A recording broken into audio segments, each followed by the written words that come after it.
Olá, de bem com você chegando.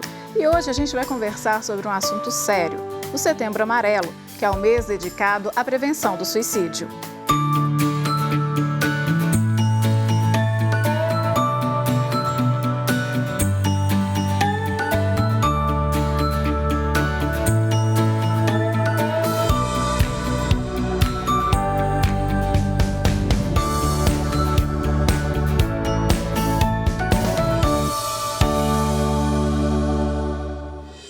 As causas que levam ao suicídio são várias.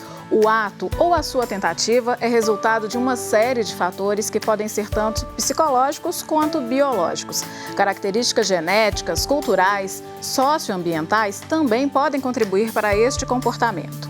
E para falar deste assunto que é complexo e delicado, mas não deve ser omitido, nós convidamos o psiquiatra e psicoterapeuta Paulo José Ribeiro Teixeira, mestre em Ciências da Saúde e secretário adjunto da Associação Mineira de Psiquiatria. Também participa conosco a psicóloga Marina Cunha, coordenadora do Núcleo de Apoio Psicopedagógico da Faculdade de Ciências Médicas. E claro, nós contamos com a sua participação. Nosso WhatsApp é o 31 99642 8473. Você já sabe, mas não custa repetir. Coloque o seu nome e o local de onde você está mandando a mensagem. Boa noite, muito obrigada pela presença de vocês aqui no nosso programa. Boa noite. Boa noite. Gostaria de saber, doutor, qual que é a origem, então, do Setembro Amarelo? Porque este mês é o mês de conscientização e por que a cor amarela foi escolhida? Bem, 10 de setembro é o Dia Mundial de Prevenção do Suicídio. A escolha desse dia deveu-se a um suicídio ocorrido nos Estados Unidos em 1994, do jovem Mark Im. E esse jovem cometeu suicídio no seu carro, que ele adorava, que era um Mustang amarelo, né? A comunidade local não compreendeu o que aconteceu, por que ele fez isso, e os pais e os amigos, né, do Mark criaram já no dia do seu enterro uma campanha que chamava-se Fita Amarela, em que as pessoas colocavam uma fita amarela na lapela para dizer que elas estavam disponíveis para ouvir qualquer pessoa que estivesse pensando em suicídio. A Organização Mundial da Saúde encampou essa campanha como no Dia Mundial de Prevenção do Suicídio e em 2015 a Associação Brasileira de Psiquiatria, o Conselho Federal de Medicina, junto com o Centro de Valorização da Vida, começou aqui no Brasil a campanha do Setembro Amarelo, que seria então o mês dedicado à conscientização para a prevenção do suicídio. Uhum. E como identificar, Marina, uma pessoa que tem um comportamento suicida?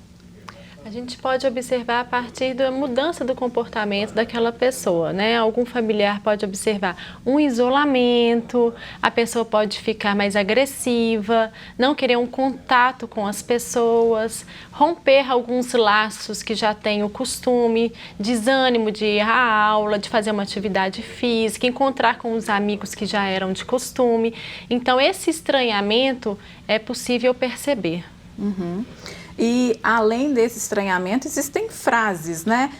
Nós temos aqui até uma tela com frases que servem de alerta para as pessoas a respeito da situação de uma pessoa que está com comportamento suicida. Vamos dar uma olhada. Ah lá, eu preferiria estar morto. Eu não posso fazer nada. Eu não aguento mais. Eu sou um perdedor e um peso para os outros. Os outros vão ser mais felizes sem mim. A miopia não me deixa enxergar direito, mas eu consegui ali. Qual que é o efeito, então, dessas frases? A pessoa que diz isso, ela diz num momento de estresse intenso ou ela já diz porque existe a intenção? Ela já diz isso porque ela acredita nisso, ela se vê dessa forma, né? Então é importante não banalizar, falar que bobagem, você não é isso, ou então isso vai passar e a pessoa está percebendo que cada dia mais ela está ficando mais em sofrimento, né? Há esse incômodo na pessoa, então é importante ficar atento, não banalizar essas frases, é entender que realmente a pessoa está se sentindo dessa forma. Uhum. Quer complementar, doutor? Bem, é muito importante não só esse acolhimento, acho que no primeiro momento a própria família, os amigos podem ter esse espaço de acolhimento, ouvir essa pessoa, o que ela quer dizer com isso. e se perceberem uma gravidade maior, se perceberem inclusive a própria dificuldade em ajudar essa pessoa, encaminhar para um profissional de saúde mental. Né? E que é o profissional mais habilitado para poder avaliar de uma forma mais adequada que tipo de problema essa pessoa está vivenciando. Imagino que seja uma coisa muito comum entre os familiares, porque existe esse isolamento e a agressão, a agressividade pode ser uma consequência, né? Então, se não consegue se estabelecer esse diálogo, como chegar até a pessoa que tem esse problema, fazer a conversa e convencer aí a um profissional? Bem, essa fórmula ninguém tem, só não pode recuar.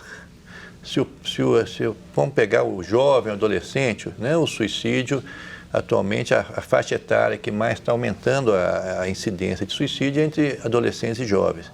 Se ele se tranca no quarto, se ele só quer ficar nas redes sociais isolado do resto da família, o pai, a mãe, o amigo não deve permitir, o professor, não deve se sentir frustrado por não conseguir chegar. Deve insistir, né?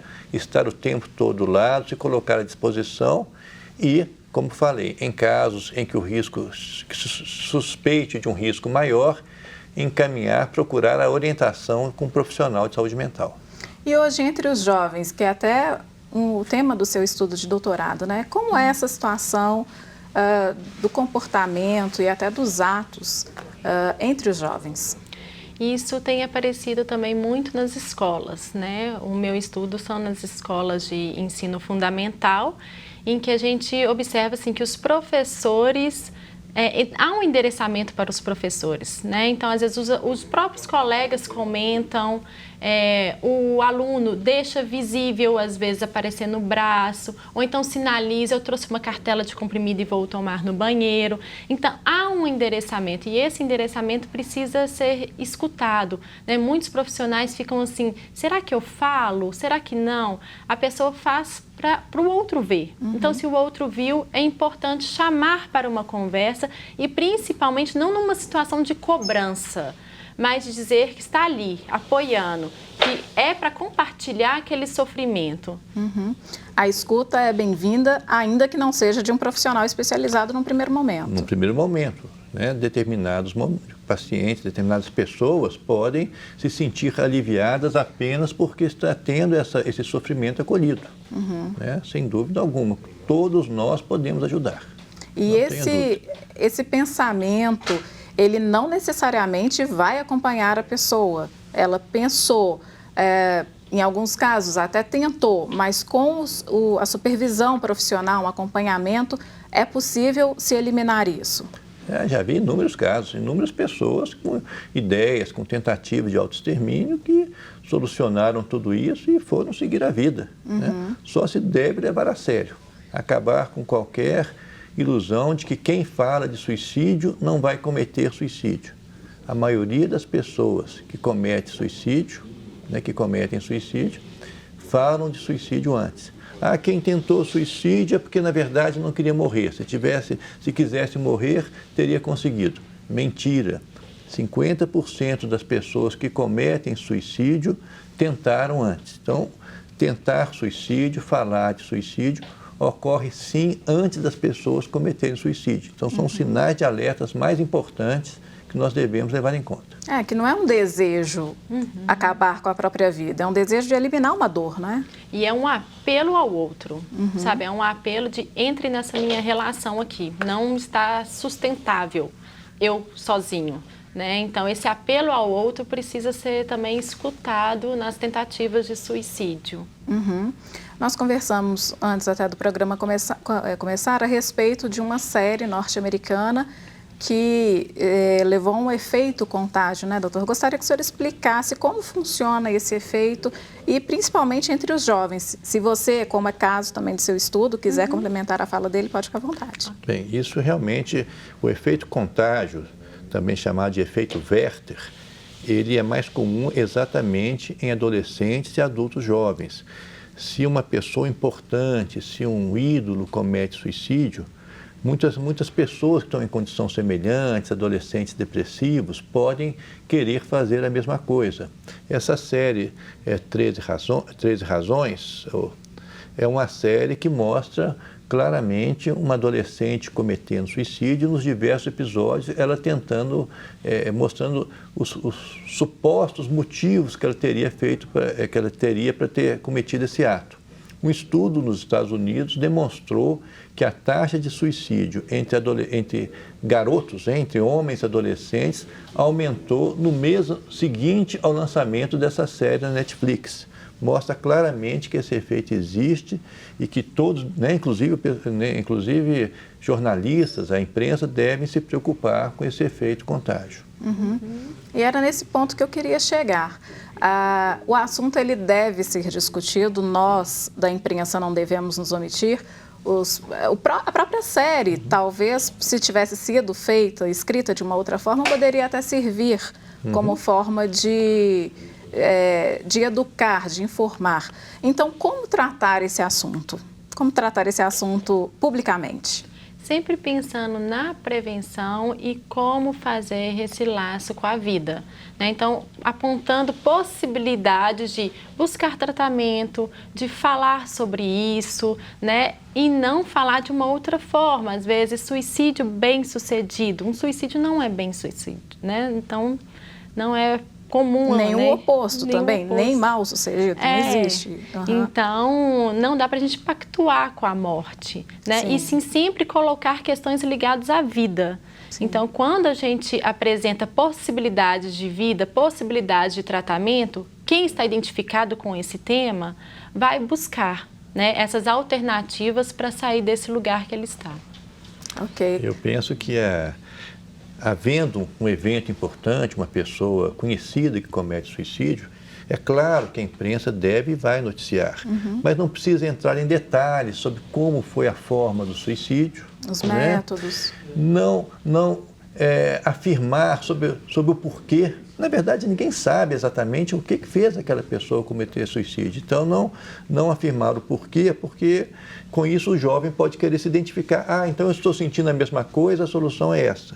Tá, vou interromper o senhor rapidamente, porque a gente vai para o intervalo. De Bem com Você vai para o intervalo e nós voltamos daqui a pouquinho.